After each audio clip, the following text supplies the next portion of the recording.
मुबारक हो भाई। सस्ते टेम्पो आंखें मत खोलना तुम। चलम बात चल गो जो जो देश की लंका लग रही है ना उसकी तरफ देखना मत। मुबारक हो, ब्रिटेन से भी 58,000 आगे। 58,000 आए हैं ब्रिटेन से। मुबारकबाद तो लेनी पड़ेगी ना तुम्हारे को। और हाँ, हरियाणा के अंदर जो 2019 से जो भर्ती हुई थी, किसकी सरकार थी 2019 में? 2019 के बाद जितनी भर्तियां हुई हैं उन सबको निकाला जाएगा। मुबारक हो। विकास की गंगा बह रही है, गंगा। और ब्रिटेन से तो वो जो 58,000 को निकाल गया ना, वो बोले भाई हमारा देश तो बहुत गरीब है, तुम वहां जाओ, वहां पर विश्व गुरु है और विकास की गंगा बह रहा है, उस गंगा में जाकर डुबकी लगाओ, शुद्धिकरण करो अपना। ब्रिटेन वालों ने भी वापिस उठा के भेज दिया। दूसरी तरफ पोप। पोप को तो जानते हो ना, वहाँ यूरोप में अमेरिका में सभी जगह चलती है, या इंडिया में भी चलती है, उसकी तो चलती है ना। स्पेशल मौका दिया सिंगों को, सिखों को, कि भाई आप अपना पक्ष रखिए, पक्ष रखिए अपना। वीडियो है, तुम मना नहीं कर सकते, मना नहीं कर सकते तुम, वीडियो है। सबसे पहले लो ब्रिटेन की खुशखबरी। ब्रिटेन की सख्त वीजा आवर्जन नीतियों का असर देश के नवीनतम प्रवासन आंकड़ों में दिखाई दिया है। इनके मुताबिक जहां कुल प्रवासन में गिरावट दर्ज की गई, वहीं गत वर्ष देश छोड़ने वाले विदेशियों के सबसे बड़े समूह में भारतीय छात्र और श्रमिक शामिल हैं। अध्ययन के उद्देश्य से आए लगभग 37,000 भारतीय, कामकाजी कारणों से आए 18,000 और अन्य अनिर्दिष्ट कारणों से आए 3,000 लोग प्रवासन की प्रवृत्ति में सबसे आगे हैं। हो गए ना 58,000। प्लस गिनती कर लेना भाई, होश का हमारा मैथ कमजोर हो। 37,000 प्लस 58,000 प्लस 3,000, अब इसकी गिनती कर लेना। यह जानकारी ब्रिटेन के राष्ट्रीय सांख्यिकी कार्यालय ONS के 2024 के विश्लेषण के अनुसार है। ब्रिटेन के प्रधानमंत्री कीर स्टारमर मौजूदा आंकड़ों से खुश हैं। वो खुश हैं कि हमने 58,000 को वहां भेज दिया विश्वगुरु के पास। भाई खुश तो होंगे ही, विश्वगुरु से ज्ञान की गंगा लेंगे। उन्होंने कहा कंजर्वेटिव पार्टी के समय शुद्ध आवर्जन लगभग 10 लाख तक पहुंच गया, जो बर्किंघम आबादी के बराबर है। मुझे पता है कि आप इस बात से नाराज हैं और मैंने आपसे वादा किया था कि मैं इसे बदल दूंगा। वह बोले आज के आंकड़े बताते हैं कि हमने पिछले साल शुद्ध आवर्जन को लगभग आधा कर दिया है। मतलब के झटके अभी और लगेंगे, अभी झटके और खाना। हाँ भाई, मुबारक हो भाई हरियाणा वालों। पानी महंगा होने जा रहा है, पानी महंगा होने जा रहा है। पानी मिलेगा लेकिन पानी की कीमत बढ़ेगी। अब ये जो तुम फ्री का 5 kg अनाज ले रहे हो ना, इसका कुछ तो देखो भुगतान करना पड़ेगा। ये तो है नहीं तुम फ्री में अनाज लेते रहोगे, किसी चीज की तो कीमत दोगे। हर चीज के ऊपर तो टैक्स लगता है, अब उसका दोगे तुम, ठीक है ना, उसका तो दोगे ही दोगे। अभी देख सुनो, थोड़ा ध्यान से सुनना।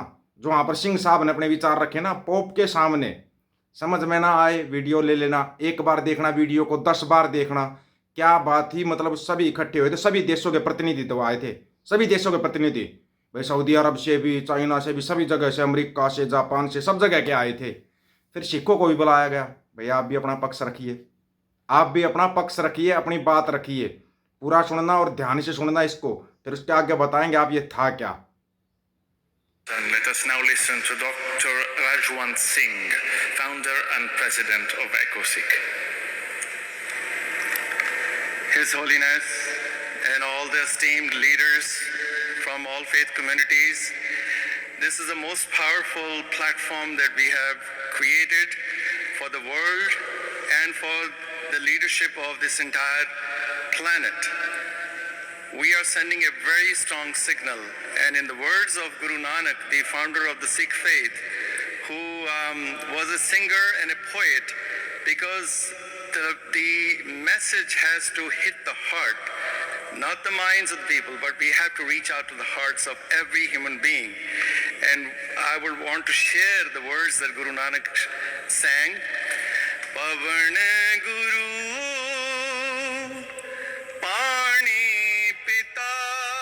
ये सुनने के बाद जो मैसेज है ना वो जरूर सुन लेना ध्यान से।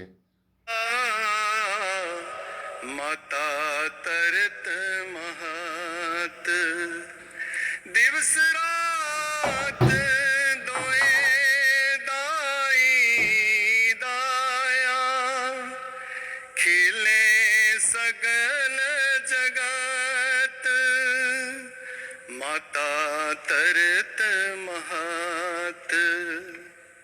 Guru Nanak says that the water is the father, the air is the teacher, and earth is our common mother. Just as we don't dishonor our mother, father, and teacher, why would we dishonor these gifts from our Creator? These climate crisis and the social justice crisis have brought this entire world to a brink. And I want to appeal to all the members of the Sikh community using this occasion that if we love Guru Nanak, if we love our own founder of our faith, then we must serve the entire planet and the entire humanity. And I also want to say that no one nation can just focus on its own and say that they will survive. If one nation sinks, we all sink. If one corporation thinks that they can profit alone, then we will all sink. And no one community can go forward without taking all of us together. So this is a message of love and compassion and justice that we need to send to the entire world. Thank you. Baba Nanak का डेरा, सब कुछ तेरा ही तेरा। पूरी दुनिया में ना महत्व दिया जा रहा है, पूरी दुनिया में। लेकिन यहाँ पे क्या किया जा रहा है, जो आपको बताया था मैंने, पहले तो हरियाणा के एक गांव को खाली कराने का था, उसके बाद पंजाब के गांव को मोहाली में मिलाया जा रहा है। वो मोहाली में नहीं मिलाया जा रहा है, वो कल्याण किया जा रहा है। जबरदस्ती भगवंत मान किसानों की जमीन के ऊपर कब्जा कर रहा है। कौन ध्यान दे रहा है? कोई ध्यान नहीं दे रहा उसके ऊपर। जब तक ध्यान जाएगा तब तक तो हाथ में कटोरा आ जाएगा। गारंटी इस चीज की, हाथ में कटोरा आ जाएगा। मत देना ध्यान। अगर आप ध्यान नहीं देना चाहते तो मत दो ध्यान, कोई बात नहीं है। लेकिन जब तुम्हारी समझ में आएगा ना, क्योंकि हो सकता है जुलाई के लास्ट में या अगस्त के फर्स्ट में लगा देंगे, इमरजेंसी लगा देंगे या लॉकडाउन लगा देंगे, फिर कुछ नहीं कर पाओगे। कर सकते हो, फिर कुछ नहीं कर पाओगे। पिछली बार तो किसानों ने बचा लिए थे। वो तो किसान नेता अगर नहीं धोखा देते, किसान नेता धोखा नहीं देते तो जीत गए थे लड़ाई को। आगे आंदोलन करना ही नहीं पड़ता। अब वैसा आंदोलन होगा नहीं, कहीं सोच रहे वैसा आंदोलन हो जाएगा, क्योंकि किसान नेताओं को लोग भरोसा ही नहीं करते। वो भरोसे के लायक बचे नहीं, इसलिए भरोसा नहीं करते उनके ऊपर। किसके ऊपर भरोसा करें लोग फिर? जब तक उठोगे नहीं, आवाज खुद नहीं उठाओगे ना, तब तक आपकी आवाज आगे नहीं जाएगी। मत उठाना आवाज। आज चुपचाप रहोगे। ये पहले छोटा सा प्रयोग करते, छोटा सा प्रयोग, उसके बाद ये फुल प्रयोग कर देते, फुल, कि हाँ बस ठीक है, कोई नहीं बोल रहा, अब रगड़ दो इनको।